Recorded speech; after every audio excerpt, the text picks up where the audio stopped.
cannot wait for Nick Robertson to sign with the Leafs after the show. Yeah. It's going to happen. It's going to happen. Almost At for sure. 6 p.m. when this is live, he's signing. Yep. And I think we all agree that this isn't getting to arbitration because nothing's getting to arbitration. And the Nick Robertson contract doesn't seem like it should be contentious. He's the last man standing. Like there's no one left. There's a middle ground for this player who's not like he's not a world beater where we need to like fight over the dollars, and it's not something that I think the Leafs are gonna take to arbitration. Like Adam, do you have any news on that? Well, so what's weird is that I've heard reports that the in-person arbitration hearing was canceled. Ooh. But I don't know that matters because you could just do it over Zoom. Oh.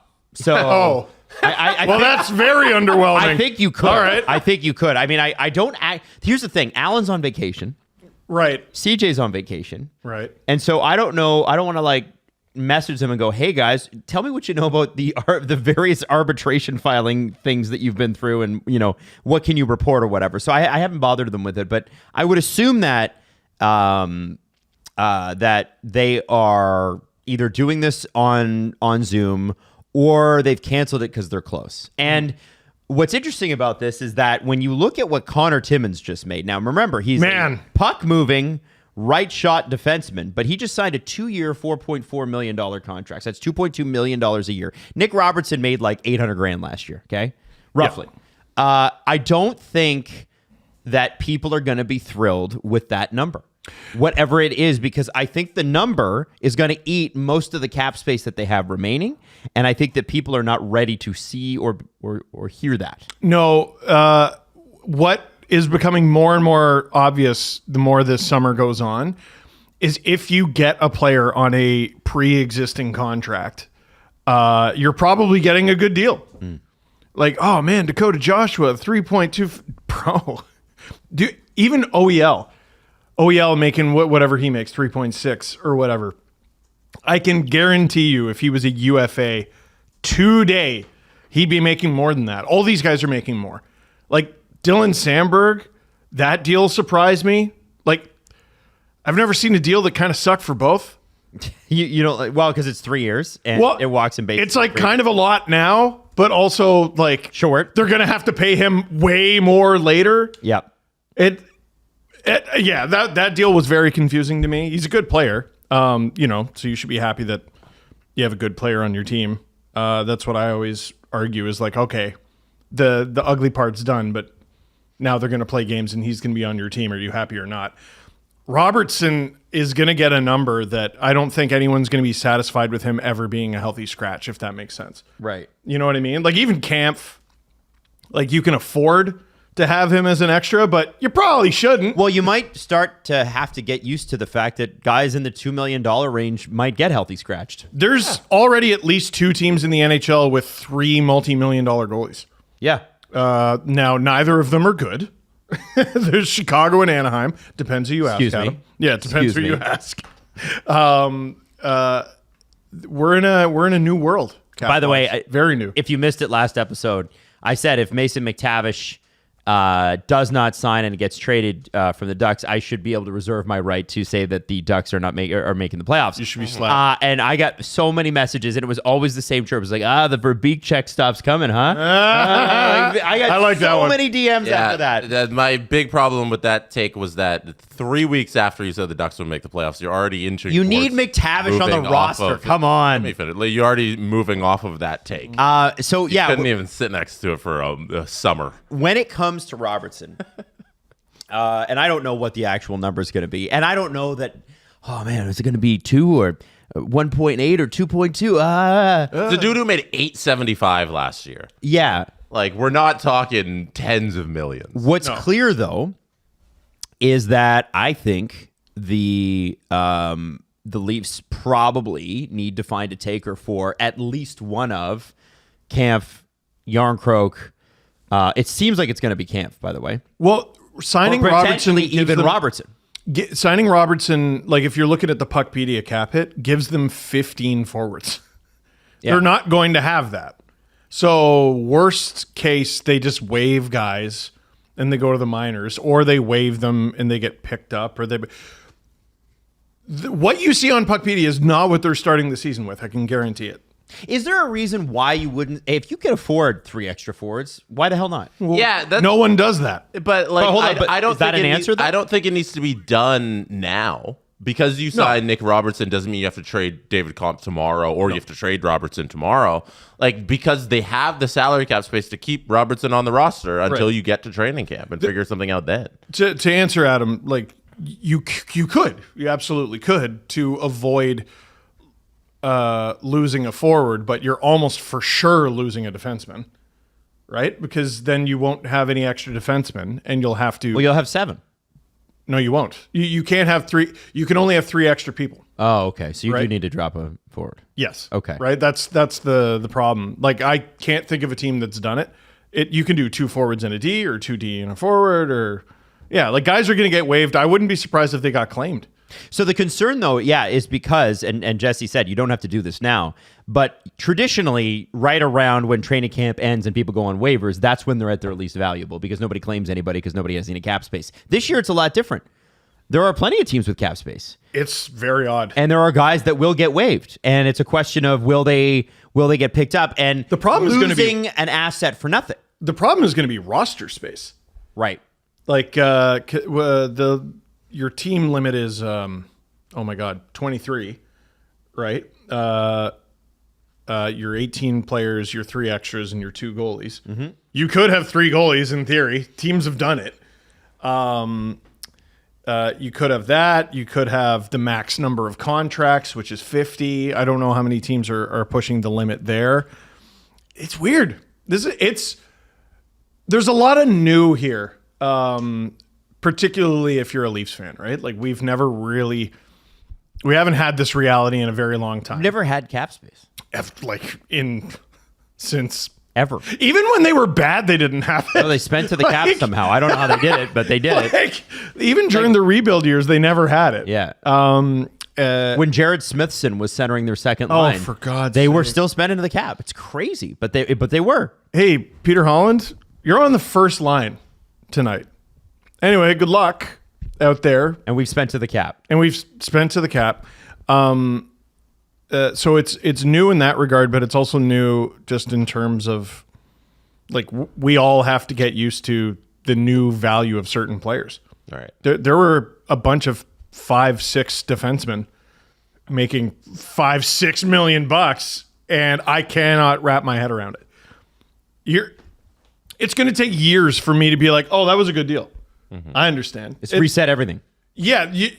What you don't want to be doing is spending the maximum amount of money at the reset, like at the moment of the reset, which is why, like, I've been praising Like a for a Vancouver living. Canucks sort of thing where they're having to give up people that they maybe didn't want to. Yeah, it's not great, right? So, Treliving, what he's been doing is going out and getting all these maybes, Yeah.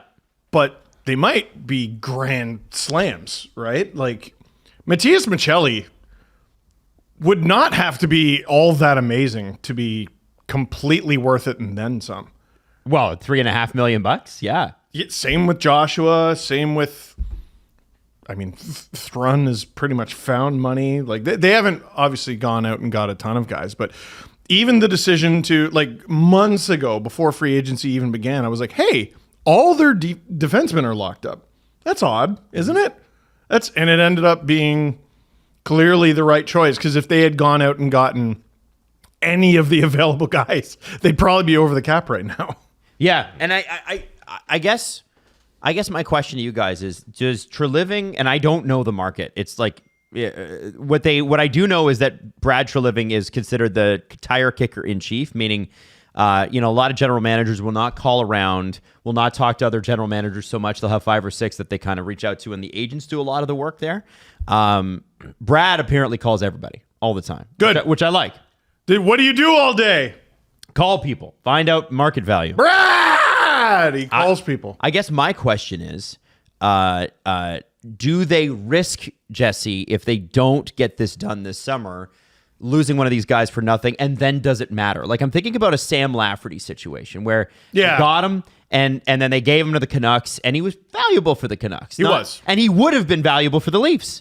Do you think there is a a world where it's like, shit, we could have had, and by the way, every pick for the Leafs is needed, right? Draft capital is needed for the Leafs. Is that an issue? Do they need? Is there some sort of forcing it there? No, because the way the roster's currently constructed, if you don't include Cowan and Pizzetta on the roster, you have enough slots for everybody. That's the only hole in sending somebody down and having we're going to lose somebody potentially on waivers. You don't have to if you don't include Pizzetta and Cowan on the roster. Right. There's 3 scratches there. Yeah. And Pizzetta's not getting claimed. Right. So I think the roster's fine, and there's a lot more maneuvering than it looks just looking at all of the forwards you have. Like, not all of them are going to be on the team, and you can send a couple of guys down. I feel like it's a very good place to be in where you have too many guys as opposed to too little. It might be a crazy fall,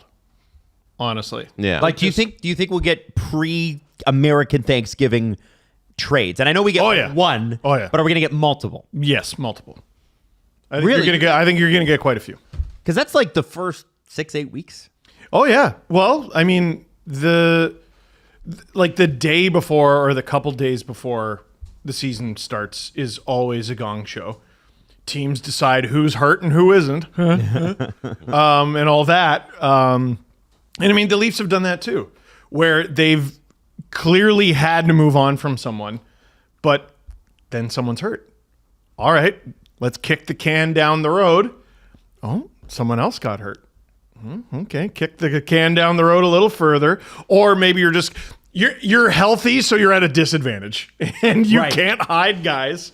I think it's going to be a gong show, but it's going to be fun. Maddie, if you want to bring up the Puckpedia page that's there, this is what I'm referring to. Like, this is a full roster where you do not have any pressure to lose any players. They have Kampf, Robertson, and Thrun in the press box, and then the rest of the roster is filled out with your players, and you have Pizzetta and Cowan with the AHL team.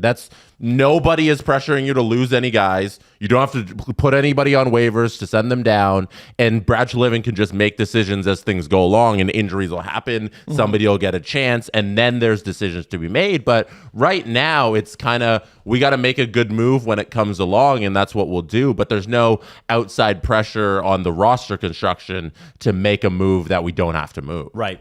I'm starting to wonder about McMahon a bit. Right. Like, if there's a smart McMahon play, you do that. You know, it's not like we gotta get room for Robertson. We gotta move him out because of his contract and because we'll send him down, we'll lose him for nothing. It's no, the roster fits. They did a good job. I think the Leafs did a pretty good job here keeping everybody there. And if McMahon's the guy, if Yarncroke's the guy, whoever it is, that's the one you're gonna trade. Who do you what do you wonder about with McMahon? The fit, I'm a little I mean, he didn't start the year on the roster. Well, he was on the roster, but he didn't start the year in the lineup. No, and he also didn't do like a gosh darn thing in the playoffs. And I was, during the streams cheering for him with pom-poms on, like if he had a decent forecheck. Like, it was really, really moving the goalposts for the guy. he had a great regular season, but like there's an argument that he's like premium Nick Robertson. Right? Like, he had a very good goal scoring season, and then but you need okay, what else did you provide? He's also the lowest paid forward on the league. Yeah. Yes, which is why there's zero urgency to move him. But I'm not convinced he's going to play every night. No, not at all. Especially at that cap hit. There's no reason to if you can swap him out and see what you got with the other guys. Yeah, there's this is very clearly like the picture on the screen. They could start with it. Yeah. But there's zero chance they end with it. Yeah, no, there's no way because, teams never do. And then, if you go down the AHL and you see Pizzetta and Cowan down there, you even got, like, Weber's over there, Murmis and Myers. Like, there's options. Yeah. I forgot they still had Benning, too. Everyone forgot. That is a human. Yeah. Who they got in the Liljegren trade. Yeah, played legitimate NHL games, many, many, many of them. Yeah, he was recovering. I want to say it was a fairly serious injury. He played NHL games last year. Yeah. For the Sharks. Remember Marshall Rafai just kind of sat around for half a season? Oh my God, free Rafai. I think that was a waste of a guy's time last year with Rafai because I'd see him at the skates every time, staying out late, just doing his work, and it felt like send him down at least. He also got a multi-year NHL contract having played like 2 games. Yeah. So like, I think he's doing Oh, okay. I don't feel bad for him. It just would have He's been better if he was millionaire. playing hockey, Yeah. But in terms of the team, probably utilize this person a little better. Yeah. Yeah.